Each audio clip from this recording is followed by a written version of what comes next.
Assalamualaikum warahmatullahi wabarakatuh. Di sini kami dari FRI 21 akan menjelaskan tentang final report dari praktikum perancangan bisnis. Nah, untuk yang pertama, ada pun anggota dari FRI 021 itu ada Amani Aulia Husna, dan Mahdi, dan saya sendiri, Noni Adawiyah. Untuk yang pertama ada gambaran bisnisnya. Jadi PT Pesaruk ini berdiri di sektor manufaktur yang memproduksi alat keamanan multifungsi dengan produk yang bernama Pesarik atau singkatan dari pulpen pisau listrik. Nah, adapun PT Pesaruk ini memiliki visi untuk menjadi perusahaan internasional dengan produk utama yaitu pulpen pisau listrik dan memiliki beberapa misi yaitu yang pertama menjaga kualitas produk. Selanjutnya, fitur produk berfungsi dengan baik atau zero mistake, dan yang terakhir menurunkan angka kriminalitas. Nah, untuk selanjutnya itu ada STP dan marketing mix. Jadi, di STP ini yang pertama itu ada di STP. STP sendiri itu ada yaitu segmenting. Jadi di segmenting ini ada 4, yaitu geografis, demografis, psikografis, dan behavior.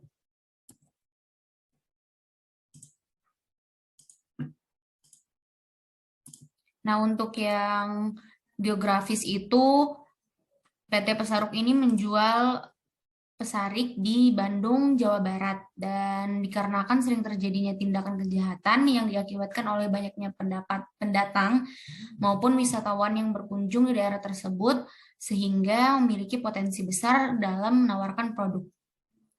Dan demografisnya ini, pesarik merupakan alat keamanan yang digunakan pada orang dengan rentang usia 17 hingga 50 tahun, yang memiliki rasa kekhawatiran tentang adanya kriminalitas yang sering terjadi. Untuk psikografisnya itu, pesarik akan dijual kepada masyarakat yang memiliki pendapatan menengah ke atas. Dan behaviornya itu, pesarik digunakan kepada orang berusia 17 sampai 50 tahun dikarenakan telah mengetahui penggunaan produk tersebut dengan benar. Nah, selanjutnya itu ada targeting. Jadi target dalam penjualan produk pesarik merupakan orang yang dikategorikan remaja dan dewasa, terutama masyarakat Kota Bekasi, Bandung, Jawa Barat yang memiliki banyak pendatang dan wisatawan yang berkunjung di daerah tersebut. Nah, target utama dari penjualan pesarik ini adalah petugas keamanan dan masyarakat dengan rentang usia 17 hingga 50 tahun. Nah, untuk yang terakhir itu ada positioning.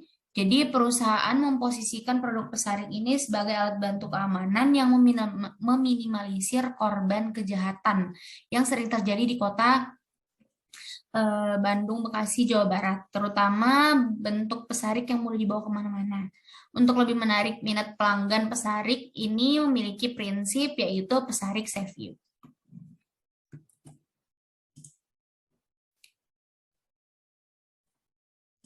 Untuk selanjutnya itu ada marketing mix. Jadi marketing mix ini ada 4P, yaitu produk, place, price, dan promotion.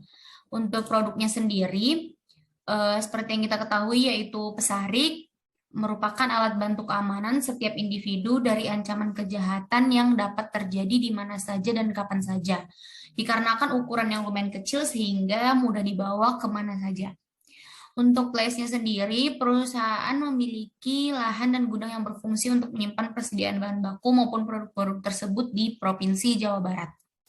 Price-nya sendiri, pesarik ini akan dijual seharga 400.000 dan promotionnya perusahaan melakukan promosi secara online dan offline. Pada promosi online, perusahaan melakukan promosi produk pesarik ke media sosial dengan melakukan periklanan seperti Instagram Ads, Facebook Ads, dan lain-lain. Selain itu, perusahaan menawarkan produk secara offline kepada perusahaan yang berkaitan tentang keamanan seperti pihak kepolisian. Dan untuk selanjutnya akan dilanjutkan oleh teman saya.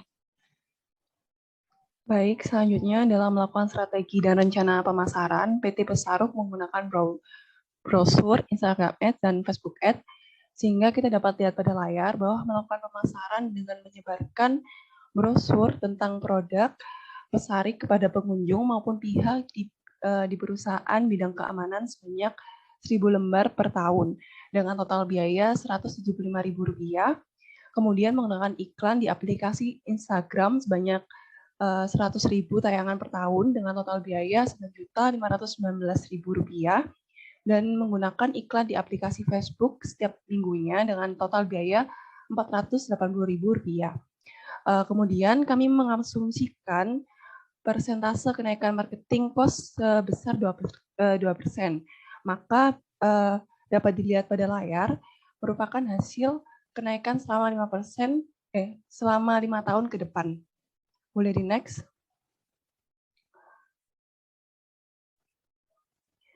Kemudian dalam melakukan rencana produksi mempertimbangkan production volume, yaitu selling dan production volume pada 2023 sampai 2027.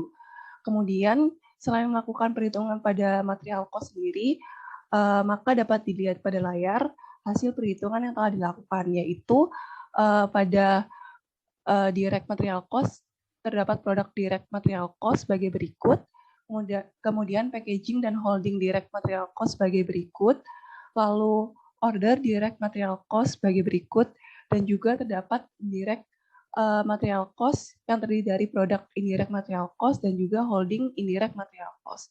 Boleh di next.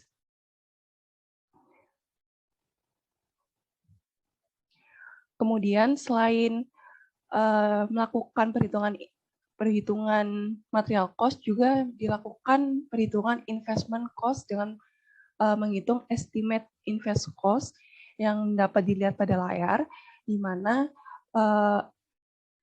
estimate investment cost ini terdiri dari mesin and facility, kemudian tools, transportation, dan general administration yang dapat dilihat pada layar, dan juga menghitung depreciation cost pada tahun 2023 sampai 2027. Kemudian menghitung juga maintenance cost dengan persentase 8% yang terdiri dari tungku peleburan, induksi, mesin turning, dan mesin inspeksi dari tahun 2023 sampai 2027. Boleh di next.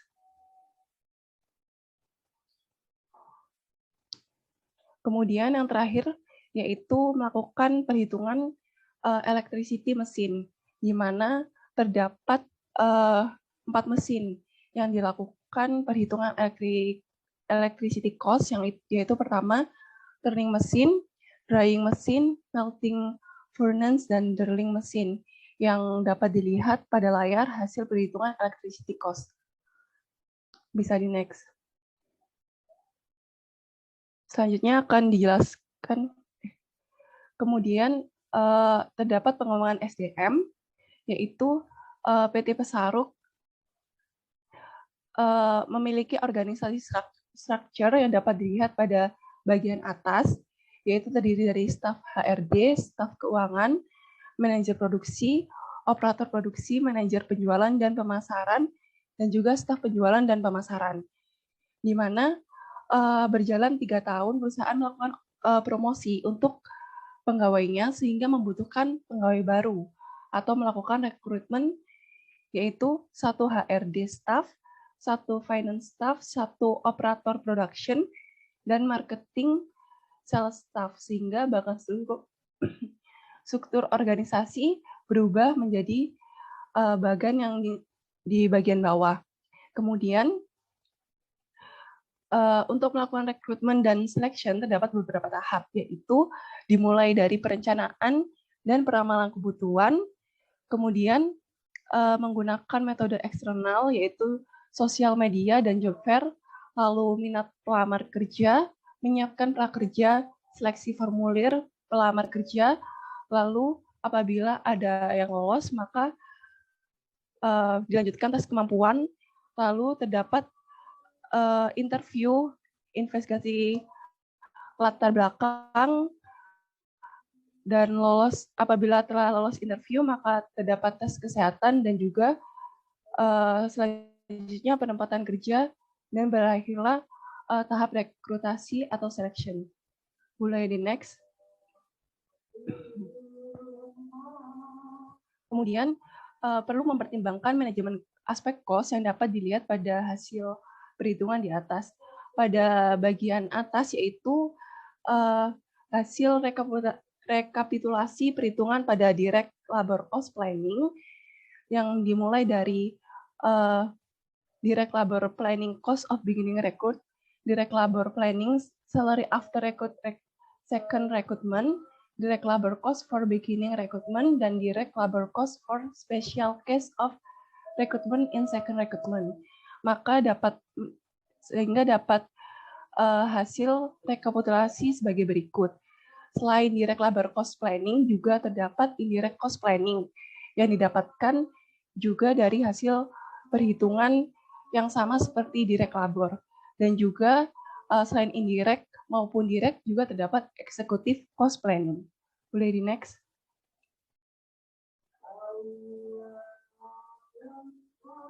Baik, selanjutnya akan dijelaskan teman saya. Oke, selanjutnya proyeksi keuangan, yang mana di sini proyeksi keuangan menjelaskan tentang kalkulasi atau kalkulasi dari biaya operasional produksi dari perusahaan pesarik itu sendiri. Boleh next.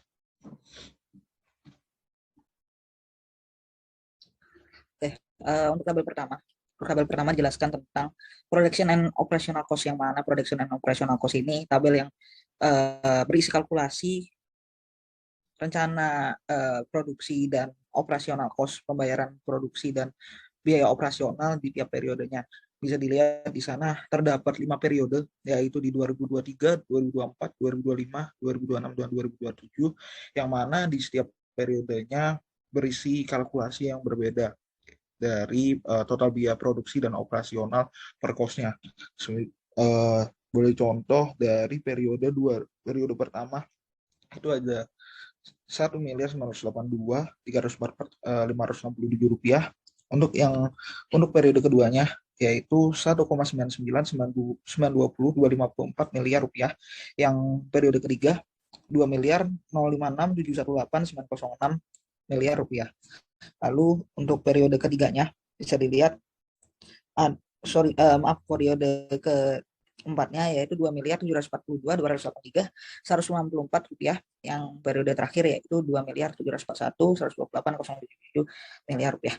Dan di sebelahnya dijelaskan ada yang pertama adalah total penyewaan factory dan building atau total penyewaan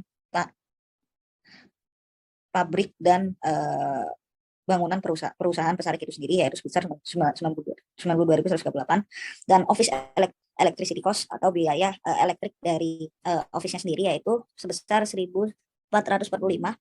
Lalu ada production floor-nya itu seluas 354 meter persegi. Lalu ada total material handling cost-nya itu 254.313 rupiah. Lalu ada additional facility-nya sebesar 814 meter persegi. Lalu ada working day per year-nya. Untuk working day per year-nya di perusahaan pesarik ini adalah 240. Next.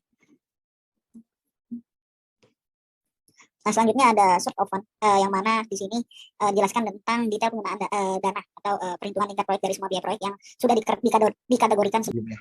Yang mana yang pertama bisa dilihat funds of requirement-nya, yaitu yang pertama ada fixed investment, working capital, dan initiation cost dan trademark cost.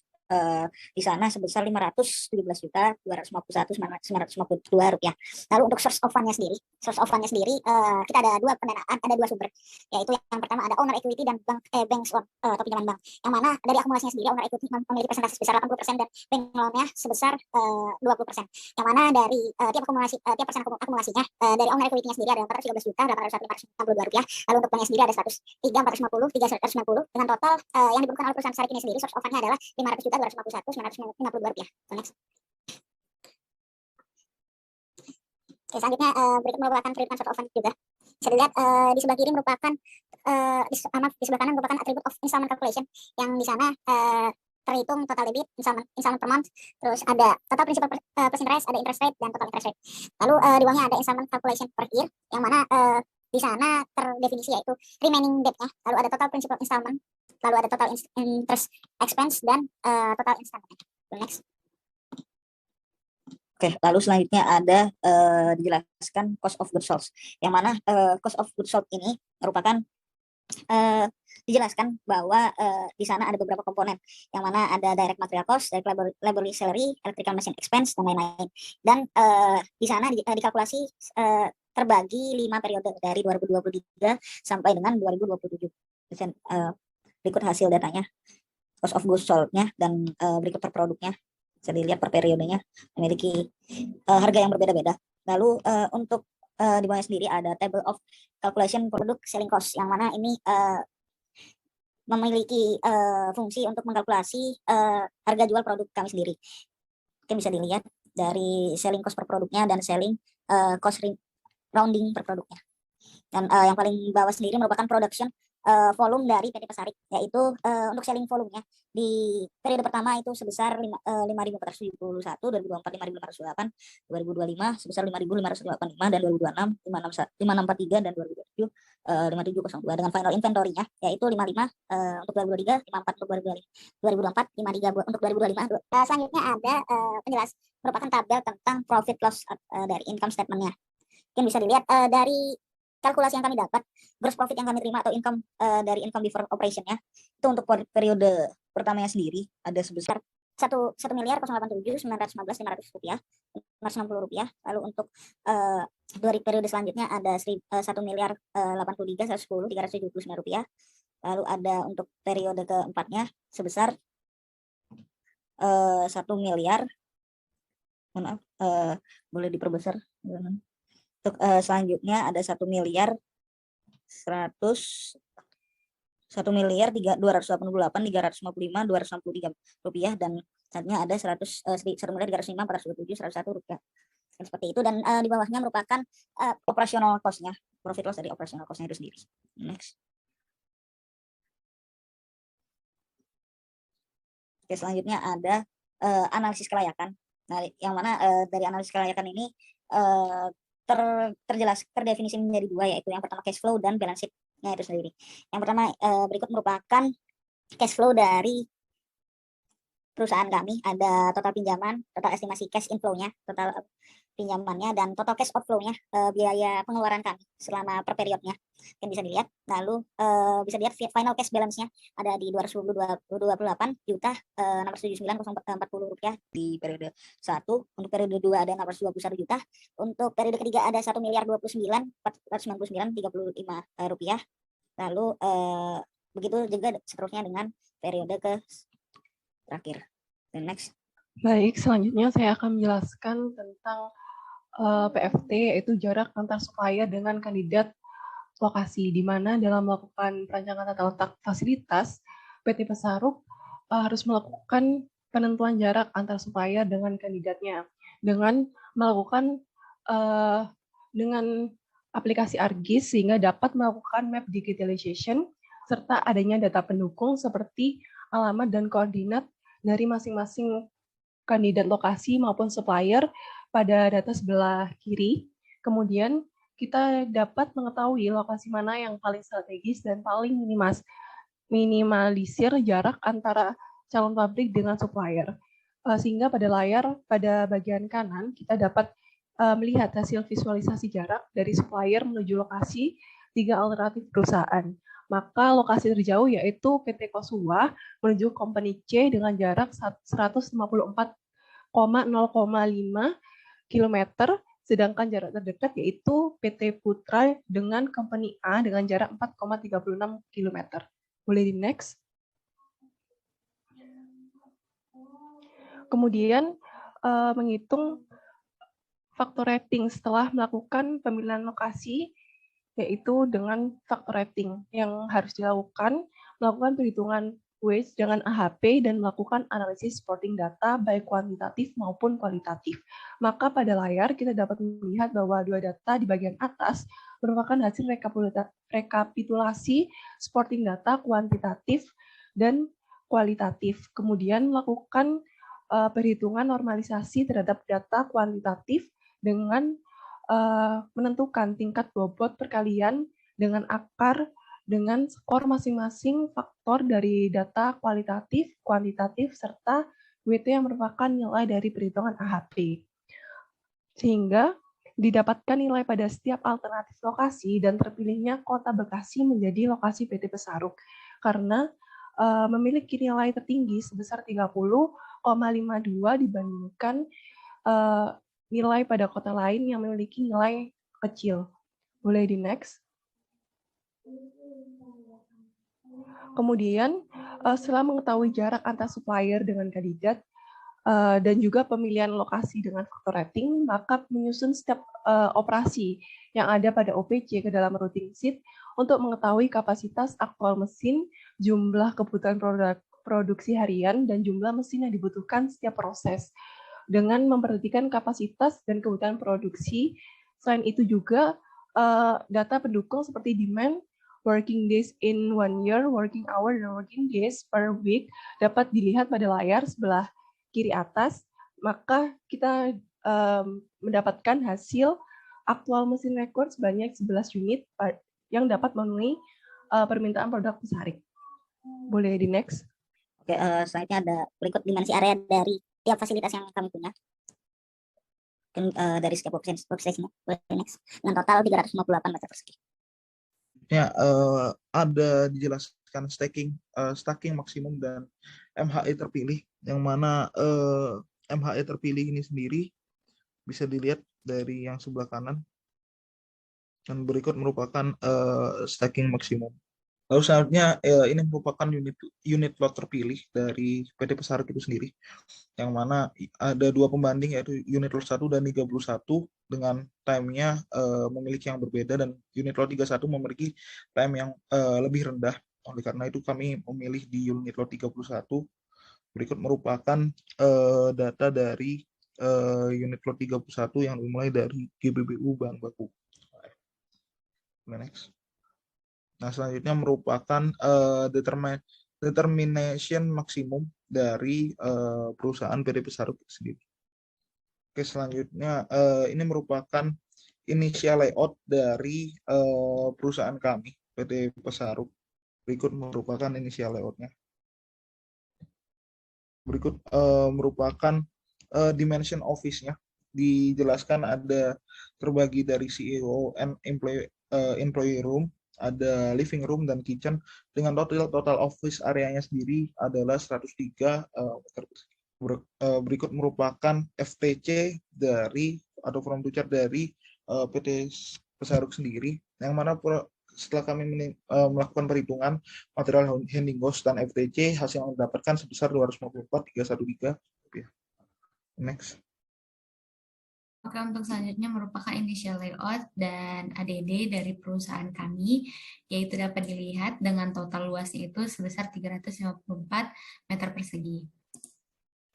Nah, selanjutnya merupakan initial layout, ADD facilities, dan ADD dari perusahaan kami, yaitu ada masjid, toilet, security post, employee parking, kantin, office, dan production floor yang semuanya jika ditotalkan menjadi 814 meter persegi. Nah, berikut merupakan final layout dari perusahaan kami yang dibuat dengan menggunakan software SketchUp. Dan berikut merupakan video penjelasan dari final layout dari perusahaan kami.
Selanjutnya ada dari LabNC sendiri, yang mana dijelaskan tentang modul 4 reporting. Nah, di modul 4 reporting terdapat ada produk log, raw material log, user, WIP, WIP detail, dan WIP log. Yang mana di produk sendiri, untuk perbedaannya adalah di tabel terisi ID, name, quantity, cost, dan selling price. Lalu untuk di produk lognya sendiri ada ID, produk ID, quantity, status, operator, origin, destination, dan log date-nya itu sendiri. Nah, untuk raw material, terdapat nama dari materialnya sendiri. Bisa dilihat ada bahan baku, ujung pulpen, quantity dari tiap materialnya sendiri, dan ada harga dari tiap material. Next. Lalu selanjutnya ada raw material log-nya. Agak berbeda. Di sini untuk tabelnya ada raw material ID, ada quantity, status dari materialnya itu sendiri, ada arrival dan departure, ada operator, lalu ada origin, destination, dan log date dari material. Next. Oke, selanjutnya ada usernya sendiri. Usernya ada tabelnya, ada ID, username, password, name, role, dan workstation. Ini untuk next. Nah, selanjutnya ada WIP, yang mana di WIP ini tabelnya berisi ID, name, dan quantity. Name ini seperti assembly 1, 2, 3, dan finish product. Boleh next. Oke, selanjutnya ada WIP detail. Untuk isi tabelnya ada ID, WIP ID, raw material ID, dan quantity. Dan yang terakhir ada WIP log. Di sini cukup berbeda, ada tabelnya terisi ID, WIP ID, quantity, status, operator, origin, destination, dan log date. Yang mana status ini status dari database-nya, lalu ada workstation-nya itu sendiri. Boleh next.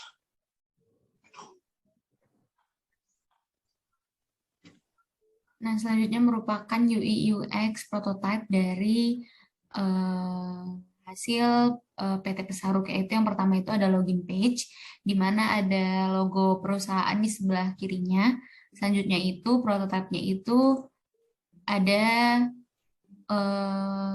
admin page. Jika memasukkan username dan password admin, maka di sebelah tombol logout itu tertera tulisan hello admin. Dan selanjutnya itu ada hasil prototipe dari tab master.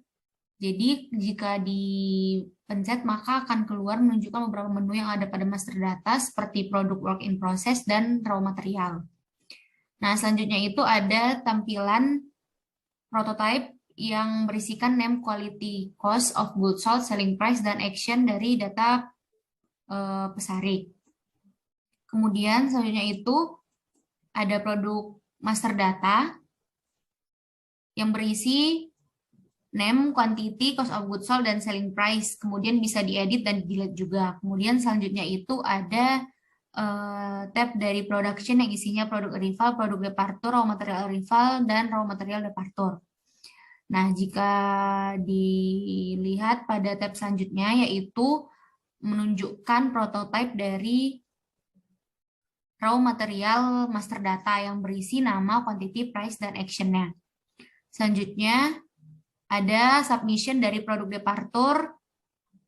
Selanjutnya itu ada submission untuk produk arrival.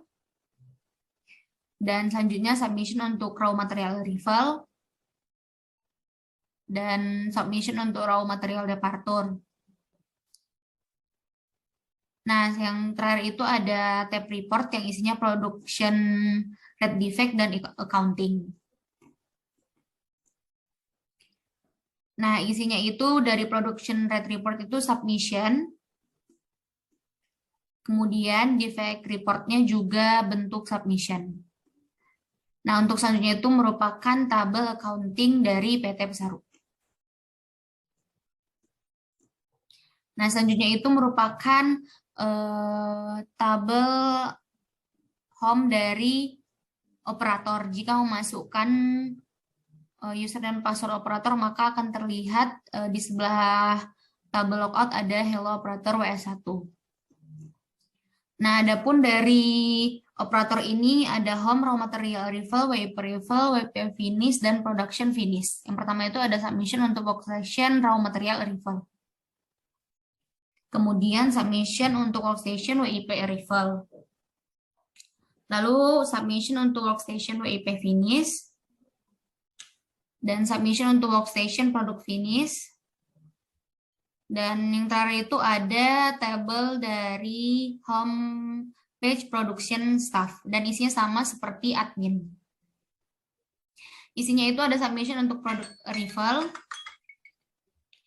produk departure, raw material arrival, raw material departure,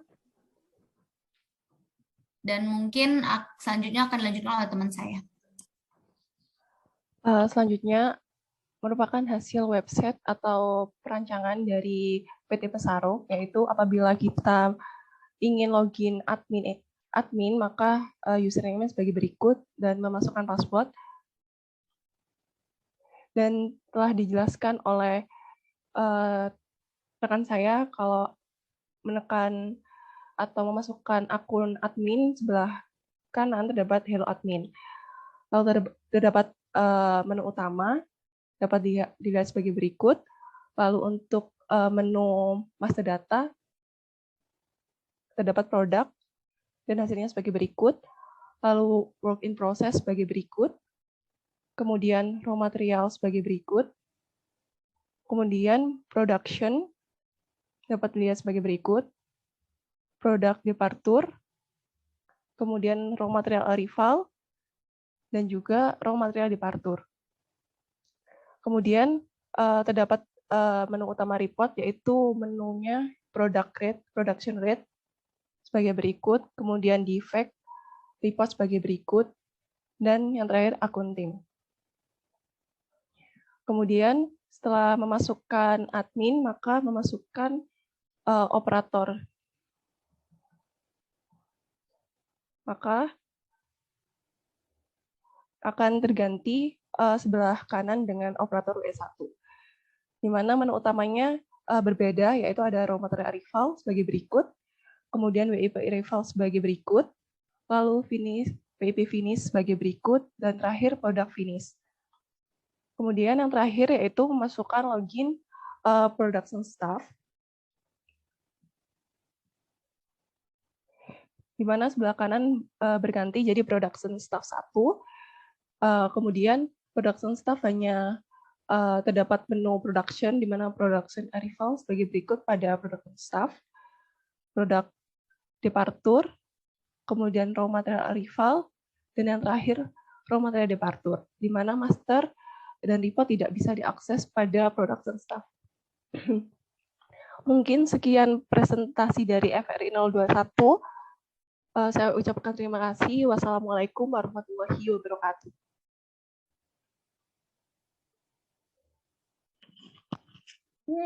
Udah. Udah nggak sih?